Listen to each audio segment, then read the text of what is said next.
Well, hello, friends. Thanks so much for tuning in. We do appreciate your support. Thanks for checking us out at SGT Report and the Liberty Mill. We have on the line our good friend Harle Schlanger from the LaRouche Group. Harle, how are you? I'm fine, Sean. Good to talk with you. Thanks so much for taking the time, Harle. I just want to wish everybody a happy Easter, and I want to welcome Harle back. Harle, this just seems like a great opportunity to discuss what's going on in the Ukraine. We're seeing reports here from Zero Hedge that the U.S. is going to deploy troops to Poland. The one-upmanship against Putin continues, and it just seems to me that John Kerry and Barack Obama are absolutely as clueless as can be and have really become sort of the laughingstock in the international community as these two jokers try to put Putin and Russia in a box when clearly the country in a box is the United States, as Russia and China are probably better positioned to take on this monetary world war that Obama and the banks seem hell-bent on pushing us into. So Harle, I just want to get your viewpoint on Ukraine, and then we can talk about anything else you'd like. Well, I think what you just said is extremely important because most people forget that 100 years ago when World War I started, it was preceded by a financial crisis, a very severe financial crisis globally. It wasn't the assassination of the Archduke Ferdinand which led to the war. That was one of the triggers. But there had been an ongoing battle between an endangered British Empire and an emerging potential for a French-German-Russian alliance. And that was why the British pulled the trigger on World War I. And of course, they had the willing stupidity of the Habsburgs in Austria, Kaiser Wilhelm in Germany, and the clueless Tsar Nicholas, to use your term. We have a cast of characters at the top, not much better than those feeble-minded monarchs. Today, what we have is a continuing breakdown of the transatlantic financial system. And that's directly related to the reckless policies that are being pushed by Obama in the form of regime change. And I think this is really the key to understanding this. There's no inherent reason for us to be at odds with Russia.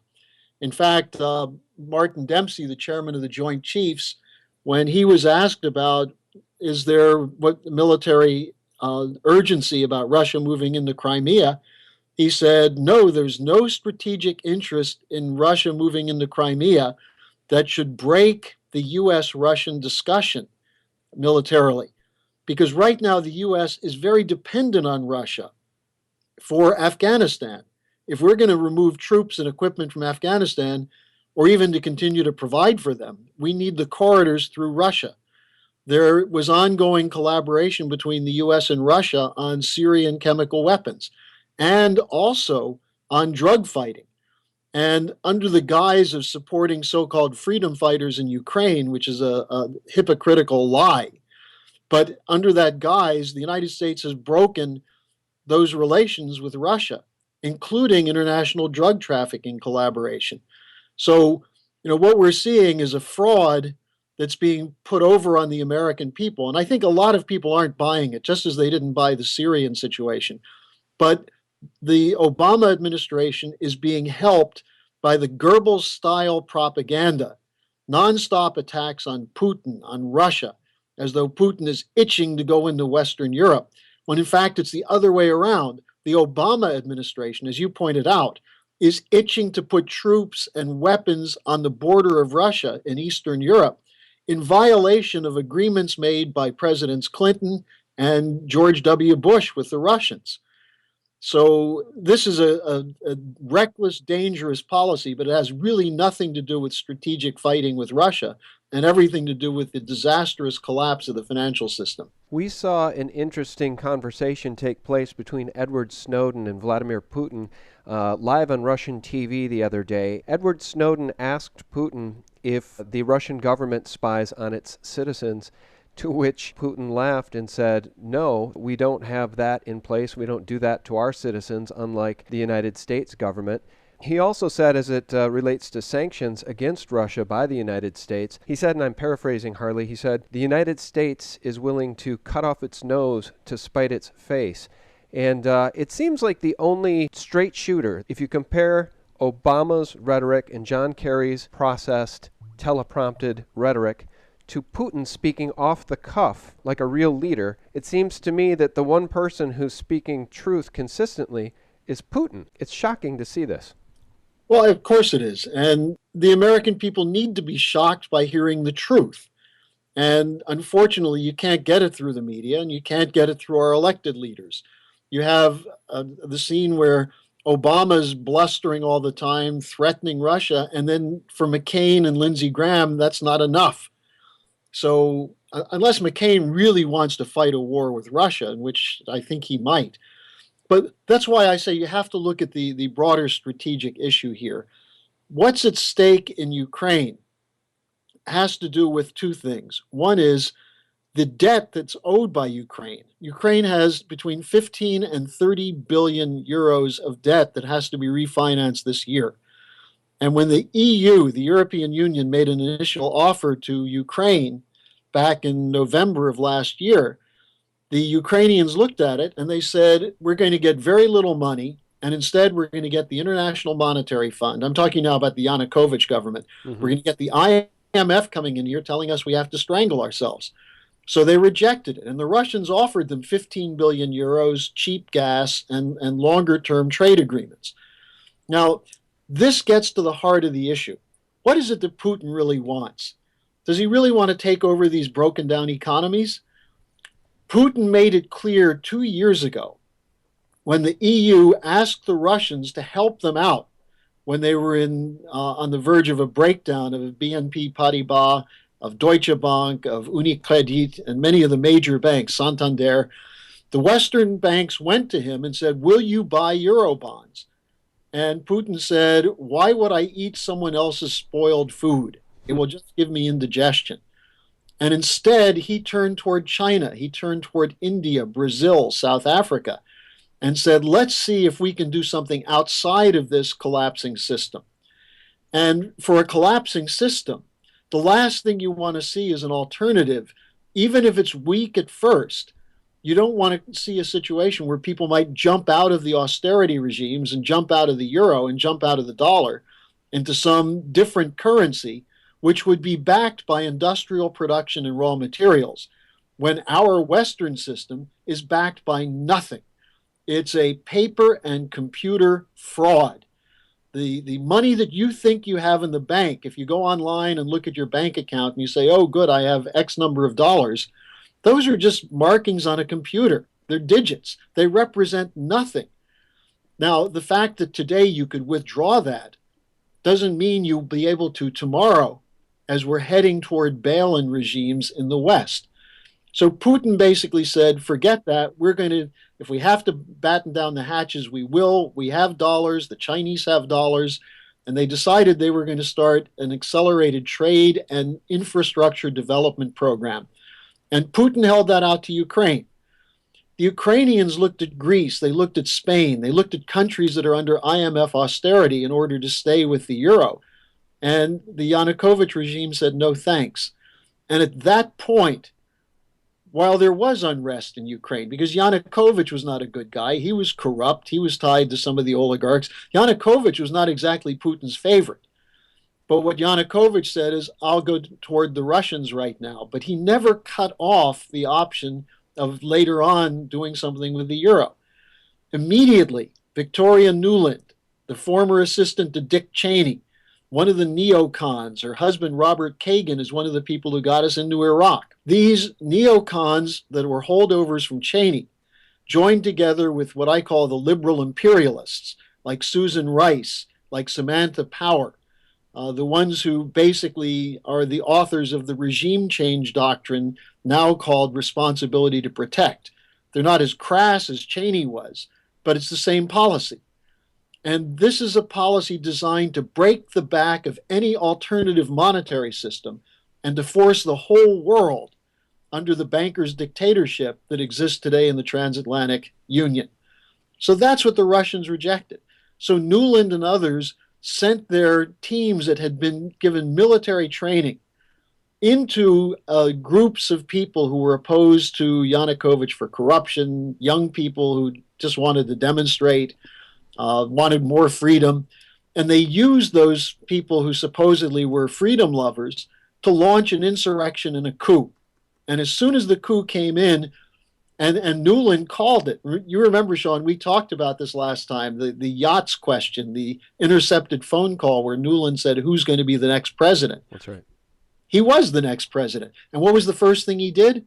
He brought in the International Monetary Fund. And they said, we'll refinance your debt.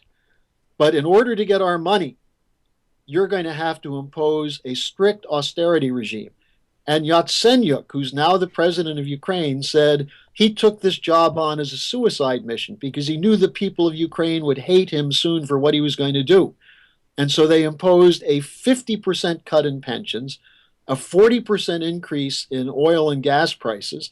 And the people in eastern Ukraine saw that Medvedev and Putin were offering the Crimeans a higher pension than they were getting and cheap oil and gas. And so they're saying, that's what we want. We don't want this IMF regime, which is largely a military coup with open Nazis like Yarosh of the right sector, providing the military might to impose the IMF dictatorship. So if people get this, if they see this, and to do that, you have to break through the controlled press because it's not going to tell you this. But this is what's going on. It was a coup. And the other part of the coup is the decision to deploy anti-ballistic missile systems, troops. General Breedlove of NATO announced that we're going to put 10,000 troops in Poland. Who's threatening Poland? Why do we even still have NATO? NATO was a product of the Cold War, which ended 20 years ago. And the irony, and I know this isn't lost on you, Sean, is that Kerry and Obama are saying this is not the 20th century. Well, who's got the 20th century policy or the 19th century or the 18th century British Empire policy? Right. It's the Obama administration and their defenders in both the Republican and Democratic Party. Well, look, Harle, we know that CNN and Fox News, really, and certainly MSNBC are all arms of the controlled propagandist Mockingbird media, and they're even having a hard time spinning some of this into anything that the American public could actually digest as being anything other than propaganda. I want to ask you about these anti-Semitic flyers that the State Department, that John Kerry and Obama ran with, that were supposedly being distributed in Ukraine, saying that Jews need to register. And they ran with that, and they tried to turn that into a big deal, and even CNN admitted that clearly the flyers were fakes. And the CNN correspondent reporting on it from Ukraine said it's really quite stunning that Kerry and Obama would make such a big deal out of these flyers when clearly they're fakes. And then the other thing we know is that all wars are bankers' wars, Harle, and the CIA director, John Brennan, was in Ukraine recently. This is, for anyone with a heartbeat and a pulse, we say it time and time again, the men behind the curtain have been unveiled. The real boogeymen on planet Earth are guys like Rockefeller, Rothschild, Kissinger, Zbigniew Brzezinski, Obama, Kerry, George Bush Sr. I mean, we know what's going on here, Harle. So what would you want to say about anything that I just said? What's your opinion on those anti-Semitic flyers and the fact that the administration actually tried to run with that on Friday? Well, they were just trying to cover their ass because it's the administration that's supporting the Nazis. The Obama administration, Kerry, McCain, were photographed in Maidan Square next to the right sector militia. These are people who are tied to something called the Bandera networks in Ukraine. Bandera was the name of the Ukrainian fascists who organized battalions to join the SS, the Nazi SS in the 40s, to kill Jews, Poles, and Russians after the Nazis took over Ukraine. They still wear swastikas. They still swear allegiance to Hitler. This has been BBC exposed, that it's been all over the British press, all over the European press. In fact, 3 years ago, the European Union condemned the Svoboda party, which is the third largest party, but the most important one now in the Ukrainian parliament. They condemned them for their racist and anti-Semitic policies. Now, Svoboda and the right sector are deploying militias because the regular army of Ukraine won't shoot at the pro-Russian Ukrainians in eastern Ukraine. And here's another part of the propaganda. Samantha Power in the UN, who's one of the worst liars ever, she and Susan Rice together ought to be put up on trial for organizing coups and killing people and then lying baldly about it and never being challenged by the media. Samantha Power was asked, what evidence do you have that regular Russian army soldiers or even special forces are operating in eastern Ukraine? And she said, it's obvious. We don't need evidence. Now, the fact is, Ukrainian parliamentarians who were with the new government went to eastern Ukraine to negotiate. They came back and said, these are Ukrainians. They're not Russians. Putin is very clever on this. He does not want to give the West a pretext. And the problem is that if the West, and by that I mean Obama on behalf of the British financial empire, which includes Wall Street, if Obama pushes, eventually Putin will respond, as we saw them respond without killing anyone in Crimea. But it's very dangerous. Now, the other point, you mentioned Brennan. The CIA director shows up in Kiev on a Saturday, and on Sunday, the government announces they're sending troops in to suppress the rebellion. Right. It's pretty straightforward and obvious. You don't have to be a conspiracy theorist with degrees in conspiracy to know that that's what he was doing there. Now, what's interesting is, again, how poor his intelligence is. These units went in, they were surrounded by the people, and the military raised Russian flags and disarmed themselves because they didn't want to kill Ukrainians. So we're dealing with, you might say, bungling amateurs, but they're dangerous maniacs. They're not amateurs. They're looking for the confrontation. Yeah. And Sean, just to segue here back to this financial question, they just did a stress test of the European banks, and they're holding off releasing this. But Zero Hedge and others have gotten advance notice that about 25 of the 130 bigger banks in Europe failed the stress test. In the U.S., Citibank failed it. Bank of America failed it. They were forced to put more money into the bank, and to do that, they were given loan credits and continued quantitative easing. But the banking system is hanging on only because of continued quantitative easing, which is going to have to stop soon. In the U.S., they're talking about stopping it because they know the appetite in the population for bailing out Wall Street has about reached an end. But what's the alternative? Are they going to write down the bad debt? Are they going to bankrupt some of these banks? Of course not. They're going to go to bail-in. And bail-in is a very short-term solution where they take depositors' money, and in return they give you worthless stock in the bank. And they use that money to try and what's called evergreen, which is to keep the bad debt still supposedly liquid. These banks are highly liquid, but they're insolvent. And we need to take them through a bankruptcy process and probably jail some of them in the process. And that's what the whole Glass-Steagall fight has been about. We've got to restore the power of the government to stop private looters who unfortunately have more power than the government right now. Yeah. Well, I want to circle back and I want to ask you, did you say it was Samantha Powers who said we don't need evidence? Yeah. Yeah. You know, where have we heard that before, Harle? We heard it on 9/11 regarding Osama bin Laden's connection to 9/11. There was no proof ever provided. We went into Afghanistan and Iraq, and then what did we hear about the WMDs in Iraq? Well, we don't need evidence. How about Syria? How about Libya? They never seem to provide any evidence for these endless wars of conquest, and yet they always expect the American people to back them under some guise of patriotism or spreading democracy. It's such absolute lunacy. Do you want to jump in on any of that? Yeah. Look, we've had under Bush and Obama not only the easily demonstrated worst presidents in our nation's history. Yeah. In the case of Bush, I don't know if he knew he was lying. In the case of Obama, he doesn't care if he lies. Well, then let me just add to Bush, it's the Cheney factor, the Rumsfeld factor. Probably conclusively worse than Bush was the Cheney factor. But here's a very interesting point on the present weakness of Obama, where we're beginning to see some stirrings in the Democratic Party against it. The Republicans talk against Obama, but don't do a damn thing. Right. They're Wall Street.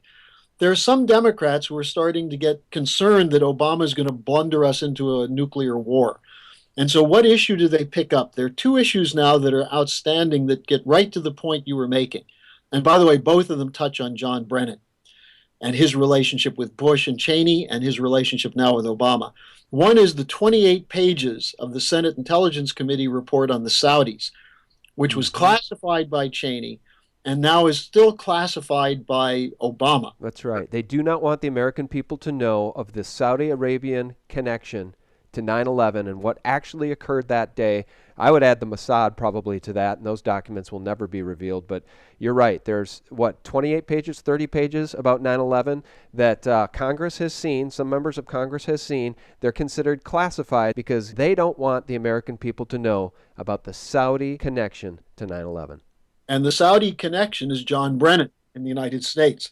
But importantly, on that, there are two courageous congressmen, patriotic congressmen, Stephen Lynch, a Democrat from Massachusetts, and Walter Jones, a Republican from North Carolina, who have a bill before the Congress on this.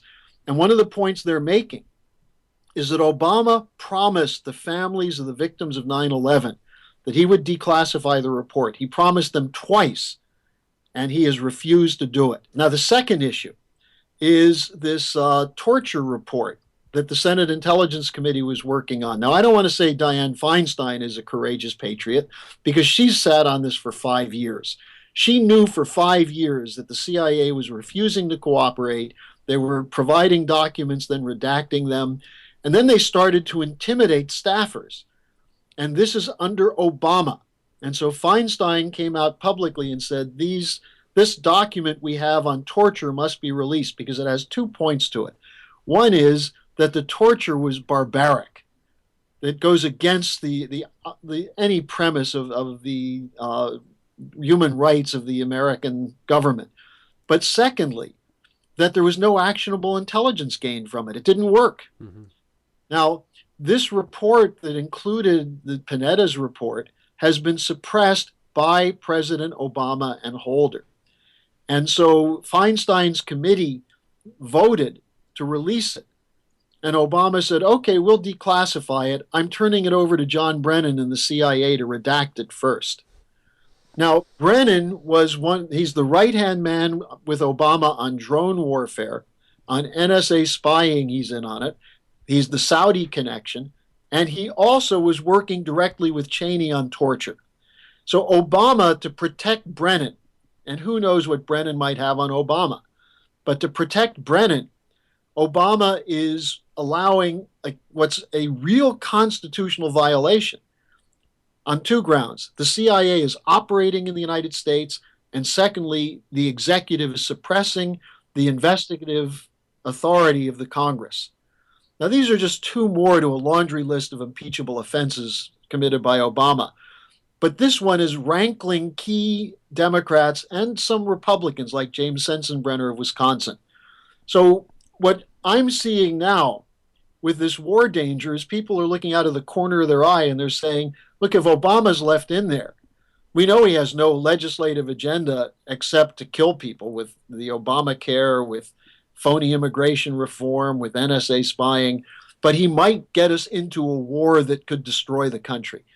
And so I think the potential now, the anger in the population, the frustration, the level of suffering is reaching a point at which some members of Congress are at least open to discussing whether Obama should go.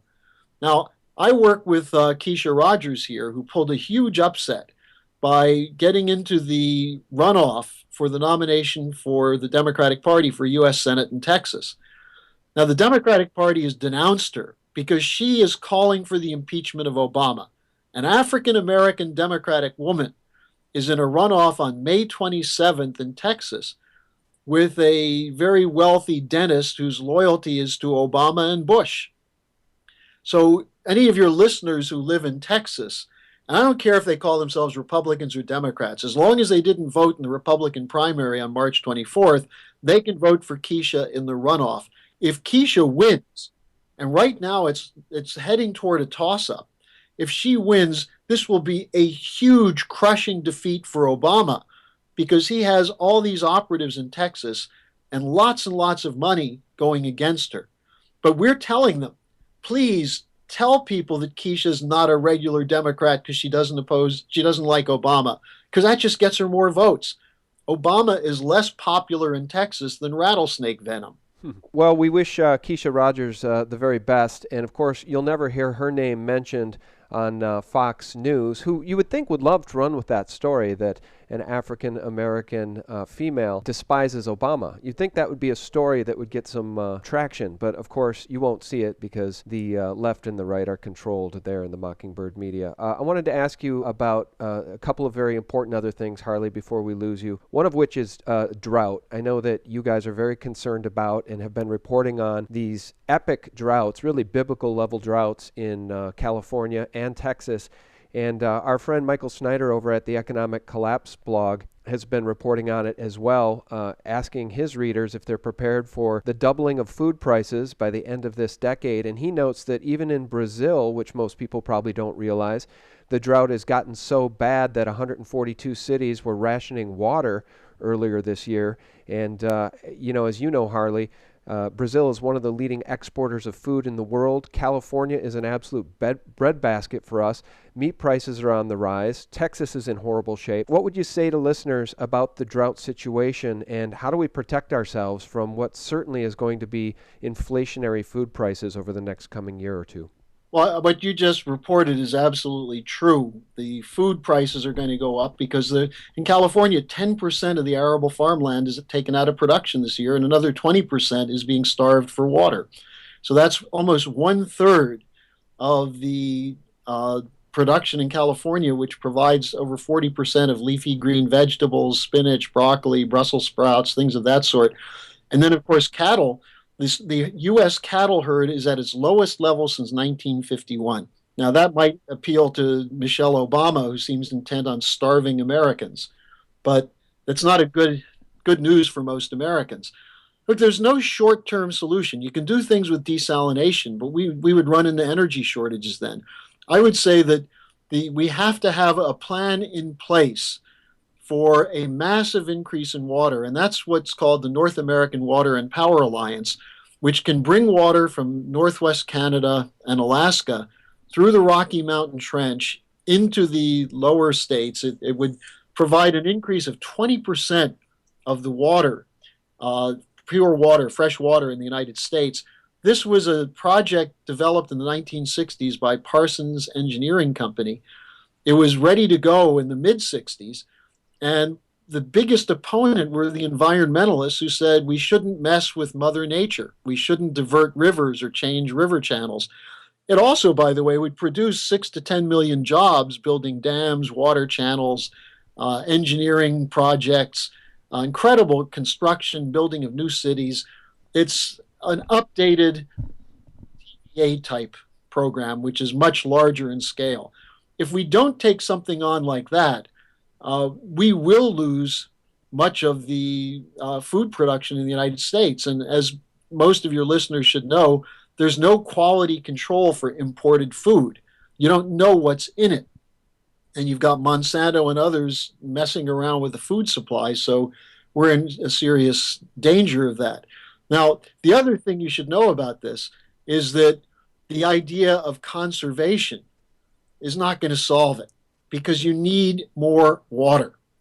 And one of the things with NWAPA is you would actually modify the climate. Now, there's one other additional point here, which is those people who've been screaming about global warming, who now are talking about climate change. They're being proven, their science is being proven to be nothing but fraud and lies. We're actually in a global cooling, and we're now at a low level of solar activity, which correlates with drought. Now, the sun is going to pick up again in a couple of years, but there's no guarantee that we're going to have a significant change in our climate in a way that's good. It may even get rougher. There are these earthquake patterns that are developing and so on. So we need more money in science. We need more NASA research looking at the Earth from satellites. And Obama is cutting all of that. Mm-hmm. Every vector of things that are necessary is being cut. Yep. This administration. Yep. Well, I think that's because we are under attack by the powers that be. I mean, literally, there's a multifaceted attack against the people in this country. And really, as you know, from a banker's perspective, there's a multifaceted attack against the people of planet Earth.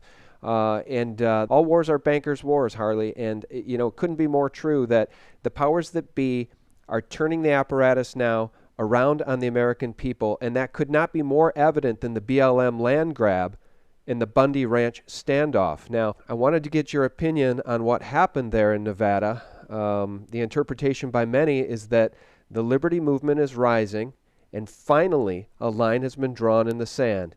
And in this particular case, at least, the BLM backed off. Now, we know Harry Reid isn't done. He's a criminal. He's a traitor. He says this is not over. He's got his hands in all sorts of pots there in Nevada, and he ought to be impeached. He ought to be jailed. I wanted to get your take on the BLM land grab and potentially how it relates to Agenda 21. Those who aren't familiar with Agenda 21 better get up to speed real quick, because what the powers that be want to do is they want to kick people off their land and herd us into these big centralized cities. If you guys want to see what the future looks like for America if we don't stand up and take our government back, just look at Mexico City. That's where we're headed. Harley, what's your take on the BLM land grab? Well, I think it was a sort of a test case, a probe to see what the result would be if they went ahead and started doing this. And as you say, initially they backed down, but I don't think it's going to change the policy. I think the point you were making before is the most relevant one. Our nation's under attack. Our Constitution is under attack. And it's really not the BLM that's the director of this. It's the Obama administration as a puppet of these globalized banking and insurance interests. And their intent is to reduce the population on the planet, to find out who are the people who will fight and isolate them, call them crackpots or shoot them or jail them. And then through mind-numbing so-called entertainment and lying media, herd the rest of the population into a passive herd of sheep. And the fact that people fight is very important. But I think what we've got to do is, rather than take the approach that, okay, now what we've got to do is make sure we have guns and we're ready to react every time this kind of thing happens. No, we've got to target the Congress and take over Washington. Right. And I don't mean necessarily, a real revolution, but it can be nonviolent. And that's what I'm working on with this U.S. Senate campaign here in Texas. If people can wake up and actually be shown that there are solutions to the problems that we face that are not being debated in that clown show called the Congress by the two Wall Street parties called the Republicans and the Democrats, but that we can shake people into action, because people will act now. I think that's what the Nevada case, the Bundy case, shows, that if you push hard enough, people will respond. But I want to make sure that we realize that we shouldn't fight against the tentacles, but we should go at the heart and the brain of the enemy. And that's Wall Street and the City of London. That's why I think Glass-Steagall is so important, Sean, because we've got to take away their power to operate without any impediments to what they do. Right. Well, the battle continues, Harley. It seems every time we talk, there's just new issues for us to talk about and precious few solutions. But you're absolutely right. We have to cut off the head of the snake, and that's this tyrannical power in Washington that has seized control of our government, stolen it from the people, and turned the apparatus of peace and freedom and liberty and this huge war power that they control around on the people and around on planet Earth. They've turned it around on humanity. And, whether it's drone strikes in Yemen or, Afghanistan, whether it's building a billion-dollar embassy in Iraq, it's just lunacy. And anybody paying attention, and fortunately more and more people are, can see it. It's just lunacy. We've lost our liberty. And somehow, some way, we need to get it back. I'm not sure how to do that anymore, Harley. I mean, Ron Paul is not in the White House. We've got an usurper in the White House who doesn't give a rat's ass about the Constitution and the Bill of Rights. So I'm not sure how we take it back, but maybe conversations like this help move us in the right direction. Well, I think the advantage we have is the man in the White House is not that bright. He's enamored of himself. They use his narcissism to trot him out there and make these statements where he sounds as though he's sincere, but you look at the actual words coming out of his mouth and you realize he's lying. And, he probably knows he's lying, but he doesn't care. But the real thing you just hit on is that there are solutions, and the American people are finding them. whether it's through programs such as yours, our people standing out on street corners with big pictures of Obama with a Hitler mustache. People are beginning to realize that you can say these things, at least for the time being. And by the way, when you talk about the overweening power of government, don't forget that monstrosity that's been built outside of Salt Lake City for the NSA Yeah. to collect any data that they wish. Yeah. We need to cut their water supply off so they can't cool those machines. And that's actually an active idea that is gaining momentum in Utah, is if the water supply is cut off to the NSA buildings, they can't cool those acres and acres and acres of unconstitutional wiretapping machines. And theoretically, then they'd have to shut down. I don't know. Maybe that's wishful thinking, but it's a great idea. But, Sean, in that sense, I think it's important we can, since I know we've got to end the program, that one man can make a difference. One woman can make a difference. Look at Edward Snowden. For whatever his initial intent was, he started something which has really developed into a platform of opposition to the super police state. And if people take, instead of just sitting back saying, boy, that took guts, let's some of those same guts in all of us. And I think if we do that, we can turn this thing around. Yeah. No, well said. Absolutely. One man can make a difference. You got Stuart Rhodes and Oath Keepers standing up to power down there in Nevada, and Edward Snowden speaking truth to power and having to flee the country for having done so. You're absolutely right. Well, one man can make a difference, and you've made a big difference, Harle. You're one of my favorite guests because, first of all, I implicitly trust you, and I know you have such a grasp on history, and you're so darn articulate. So it's always great to get you on to help us recap all of these tumultuous situations that we face as Americans. And I want to thank you for your time, Harle, and thanks for all you do. And can you remind people about the great work being done there at LaRouche? Yes, just go to LaRouchePAC.com, which is our website. It's got a lot of videos, a lot of news information, and it's updated daily. And Sean, I'd like to wish you and all your listeners a happy Easter. And maybe we can take some of the lessons of Easter, that it demonstrated that you can kill a man, but you can't kill the idea. That's great. Thank you, Harle. Happy Easter to you too, and happy Easter to everyone who's taken the time to stick with us for this past 40 minutes and listen to this conversation with my friend Harle Schlanger, the national spokesperson for LaRouche and LaRouche PAC. Harle, thank you so much. You're welcome, Sean. Thanks for having me. All right. Thanks, Harle. We'll talk to you again soon. Bye. And again, we do appreciate everybody stopping by sgtreport.com. Thanks for joining us, and everyone have a great week.